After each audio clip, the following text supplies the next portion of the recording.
Le 19 mai, l'Iran a pendu 3 jeunes, Majid Kazemi, Saleh Mirachemi et Saed Yagoubi, coupables d'avoir pris part au mouvement Femmes, Vie, Liberté.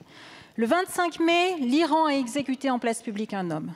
Ces exécutions s'ajoutent aux 200 déjà ordonnées depuis le début de l'année. Madame la Première ministre, le 19 mai, l'Union européenne a réagi. Le 19 mai, l'ONU a réagi. Le 23 mai, l'Allemagne a réagi. Le 23 mai également, 108 chefs de gouvernement, anciens chefs de gouvernement et présidents ont réagi en appelant les autorités iraniennes à rendre compte de leurs crimes. Depuis le 19 mai, la France n'a rien dit. Madame la Première ministre, pourquoi votre gouvernement s'est-il tu? Le 10 mai dernier, le président du Conseil des droits de l'homme de l'ONU a désigné l'Iran pour présider le prochain Forum social 2023 du Conseil des droits de l'homme des Nations Unies.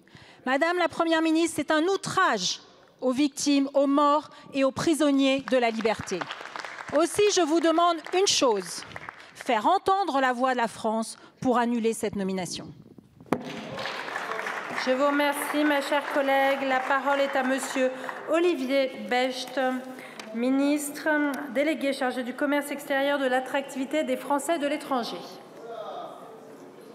Merci beaucoup, Madame la Présidente, Madame la députée Valérie Rabault. Oui, face à la répression brutale du régime, notre action, l'action de la France, a visé 2 exigences. D'abord, soutenir les aspirations légitimes des Iraniennes et des Iraniens. Et deuxièmement, assurer qu'il n'y ait pas d'impunité pour les auteurs de la répression. Un moment fort a été la remise du prix franco-allemand des droits de l'homme à Mahsa Amini à titre posthume et à toutes les femmes engagées dans ce combat.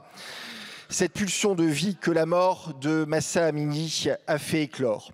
Depuis le mois d'octobre 2022, nous avons aussi adopté 8 trains de sanctions européennes, dont le dernier ce lundi 22 mai.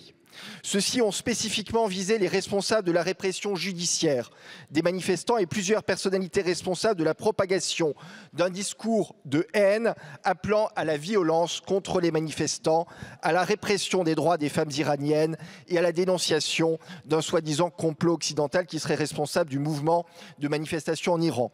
Nous avons exclu l'Iran de la Commission des Nations Unies sur la condition de la femme mettant fin à une situation grotesque. Nous avons établi une mission d'établissement des faits qui documentera la répression. C'est un pas fondamental contre l'impunité. Enfin, l'Union européenne a adopté un nouveau cadre d'action en s'agissant de l'Iran via des conclusions du Conseil larges et précises. Nous utiliserons pleinement ce cadre d'action et comme vous pouvez le voir, la France et le gouvernement sont à l'action pour sanctionner les comportements en Iran. Merci. Merci beaucoup, Monsieur le Ministre. Madame Rabault. Monsieur le ministre, vous n'avez répondu à aucune de mes 2 questions. Et quand on est la France, on a une voix particulière parce que nous sommes les pays des droits de l'homme. Nous avons été les premiers à initier les droits de l'homme. La voix de la France, elle résonne et vous la faites taire. Vous la faites taire. Vous n'avez pas pris la parole depuis le 19 mai. Nous ne pouvons être des héritiers passifs des Lumières, des héritiers passifs des révolutionnaires. Et c'est ce que vous êtes aujourd'hui. Quand on veut représenter la France, quand on préside la diplomatie française, on ne peut pas être un petit ministre. On doit être un grand ministre des Affaires étrangères. C'est la voix de la France qui doit s'exprimer pour les droits de l'homme, les droits des femmes, la liberté. Je vous remercie.